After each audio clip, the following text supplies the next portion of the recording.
in through charms. These things happen. But thanks be to God, we are more than conquerors in Christ Jesus. Receive Christ this morning, even as I speak to you. If you are that person like this Bruce Reed, then Jesus is the answer for you. Receive Him. And on people who are broken like this, Jesus doesn't lay an iron rod on the person with punishment. But the wonderful thing is our Jesus offers a scepter of grace. In fact, a golden scepter of grace to such a person. Aren't you glad? And the smoking flax, look at the scripture please. 42:3, and the smoking flax He will not quench. What? He doesn't discourage small beginnings of grace. Your small faith He doesn't discourage or despise the day of small things. You say, so many people tell me, I don't have faith like you. I can't preach like you. I can't. Actually, I tell you, I myself can't preach. Only the grace of God.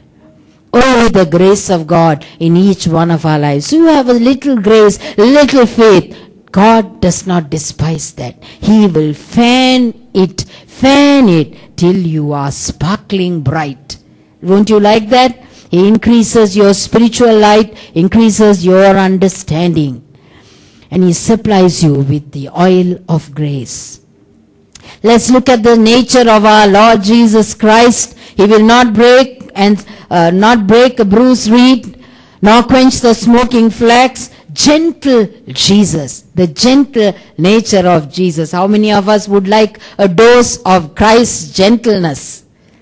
You like to wave your hand at me? We all need the gentleness of Christ, isn't it? Gentle Jesus. And Christ will handle every bruised reed that comes His way, that passes through the Christ, so gently, not roughly. Gently blowing on that flax that's smoking away, fanning into a flame again. Isn't that wonderful? Yes. You know, I want to tell you a story. I know I'm taking a little time. There was a boy deep down in Urubokka. Anybody knows where Urubokka is? Dive deep down beyond Deniaya, somewhere there. And there was this boy. He was born out of wedlock. He didn't know his father or his mother. An old lady in the village took him and just brought him up the way she knew how. Right? And there would come the JVP insurgency. They got hold of this boy. He was never lettered. He didn't know to read. He didn't know to write. They got hold of him and they made him the lookout for all the JVP activities. He was the lookout person. And somehow by the grace of God, deep down in the south, the Lord Jesus Christ picked him up. Someone in the ministry found him and brought him to our campsite. There he was with a wheelbarrow moving around earth and doing work like this. Somehow or other, my heart went to this boy. And I called him Sugat. We gave him a new name, called him Sugat. And he began to call me Ammi. He said, Ammi. And the first time he says it so affectionately. Even now, he comes near my ear and says, Ammi. You know, that began to heal this child. That Bruce Reed, who knew no parents, who was a lookout point for the JVP, was only just anybody. They didn't matter to him whether he got shot by the army or not. But God rescued him.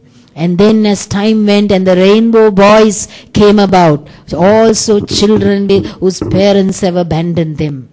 Children, for those parents had no value. And I was looking around for a parent couple, and there the Holy Spirit said, look at Sugat. He's actually not Sugat. He has another name. He has actually no birth certificate. We had to make one for him. Right? And then he started parenting, he and his wife Tanuja, parenting the oldest 6 boys. Asela, the oldest. And up to the 6 of them he started parenting. If you now see how well he has brought up Asela, Dilan, Prageet, Vishwa, Hasindu, Rohan, and one more fellow, I'm forgetting his name. All 6 of them. How he brought them up. A boy never lettered. never learned, but a Bruce Reed was turned by God. I meant to bring a picture and show you. Asela was made a prefect in the school, and there is Sugat going to school and watching him being given that medal around his neck. What a joy that was for Sugat. See what God can do. See what God can do out of a bruised reed. All things are possible if we only believe this amazing Savior. He mends. So Christians, we call ourselves Christians, but sometimes we are a bit ashamed of the light, amount of light that we have in our lamp, isn't it? Sometimes there's more smoke than light. Little prayer, not much testimony, depressed, discouragement. But the Lord says to you this morning, He will not extinguish that smoking flax of your life. He is not going to quench that fire. He will blow your faith. He will blow your faith and make it flame again. That is your God. Isn't that wonderful? The reed is damaged internally, and the smoking flax lacks the external nourishment of oil. So Christ is able to cure and to supply the oil of grace. Aren't you thrilled? Don't you see Jesus doing all this in your own life and in the life of your loved ones? See what nobody else can see, Christ sees. Nobody else saw Sugat, but Christ saw him deep down in the southern parts of our country. Though a smoking flax is good for nothing, it's used like a wick in a bottle lamp. It's good for nothing once the light goes off. But the great amazing thing is that Christ has use for it. I tell you, I don't know how many of you have used a bottle lamp, but in the beginning days of our ministry, we were in that hut, and all we had was a bottle lamp, a little black bottle, and there was this wick. And I tell you how important it was for me that wick should not start smoking but keep light on in the night seasons. That hut had huge holes, and out of it would come scorpions. And that bottle lamp made the difference in our life, kept us safe. It's so important that our life must sparkle with the light of Jesus. Don't let the light of God dim away because of the love of the world, love of the flesh, pride of life. Don't let these things dim away the light that Christ has lighted up in you. Don't let that happen. Brothers and sisters, you are believers, and Jesus always wants us to have his heart towards the lowly, the broken, and the hurting. That's why I'm telling you, take that newsletter. Go find a broken person. There are broken people around us. Hundreds of them. If we look over the shoulder, share with them that newsletter. Say, come with me. Come with me. You will find life and life again. So, Christian brothers and sisters, he wants us not to be superficial, but bend before a broken situation. Will you bend? Will you dare to take someone whose life has gone the wrong way? Will you dare to allow someone like that to come into your own life and make a difference? That's Christianity. That's Christianity. Remember, my brothers and sisters, Christ is gentle but not weak by any means. Look at this. He will not fail nor be discouraged. Isn't it wonderful that Jesus never gets discouraged with any one of us? Look at the job he has to do, the obstacles he must overcome in our own lives. Look at the amount of prayer he has to raise for each one of us. Look at his job. It's a vast job. Just Jesus doesn't say, yes, now you get saved. I have died on the cross and that's it. This morning, Sean got us to sing, intercede for me, Holy Spirit. Do you know that Christ is ever interceding before the throne of God for you and I? This morning you are seated here, but there is a connection with heaven. If we don't have that divine connection, this will be just a so-so gathering.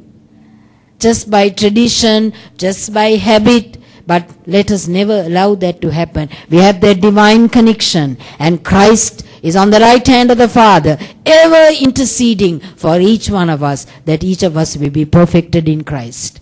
Do you like to be in that place? So Jesus is well able. Jesus doesn't get discouraged with our discouragements. Christ doesn't get put off by our failures. He doesn't fail. He doesn't get discouraged. Aren't you glad that you have such a Christ? Some people, when the answer gets a bit delayed, I think I have served the Lord long enough, there's a slight delay, where we prayed. Wait, my brother, wait, my sister. There's a perfect timing of God. God works through all things to bring the best out for you. Allow His work of grace to come into your life. I'm going to finish with Matthew, coming into the days of Jesus in the New Testament. Look at Matthew chapter 8, verses 1 to 3. When Christ had come down from the mountain, great multitudes followed Him. Great numbers of people followed Him. But one person came and fell at the feet of Christ and worshipped Him. Thousands followed Him, but one person worshipped Him that morning. And that person was a leper. And he says, Lord, if you are willing, you can make me clean. A leper, a bruised reed. Life they have no more purpose. Family can't have them. They are unclean, physically deformed, thought terribly infectious at that time, social outcast. And such a person, among the thousands that came after him, one worshipped him. One worshipped him. And that person was a bruised reed. A person whose life was a reed. It's a story of a reed being brought back to life. And what did Jesus do? He says, Lord, if you're willing, make me clean. Please cleanse me. Heal me. And what did Jesus do? What did Jesus do? Jesus put His hand and touched him. Christ knew before physical healing that man's humanity, his dignity had to be restored. Isn't that wonderful? Before the healing came, Christ gave back worth to him. That is our Savior. Did you notice how we first touch? Notice those little gestures of Jesus as you read the scriptures. Don't rush past your scripture reading. Read your word quietly and meditatively. You will catch those little gestures. That simple touch restored that sense of humanity and dignity. To a man who had not been touched for a long, long time. Never touched by no embrace, no loving hug, no tender touch by a child or by a spouse. So divide all human beings. We can have everything we want in life. We can have the best equipment. We can have the most amount of luxuries. But if we don't have the touch of loving kindness, I think we will be very, very poorly and beggarly. And this morning, we can read the story how Christ touched him and brought back not only the touch, also physical healing. So Christ gives way beyond what we ask. Way beyond. That's the love and the oversupplying grace of your Savior. What is it that you lack this morning? I am always thrilled with Psalm 18:35, where David says, your gentleness has made me great. God's gentle handling makes me great. I tell you, I am one who has been handled by God over many, many years. And I tell you, every mistake of mine, has been handled very gently by God the Father. That's my testimony. My Father in heaven handled my mistakes very gently. God handles you gently. Will you also make somebody else's life great by handling them gently? Would you like to do that? Will you handle your husband gently, wives? Husbands, will you handle your wife gently? Will you speak gently to her? Thank you when the cup of tea comes.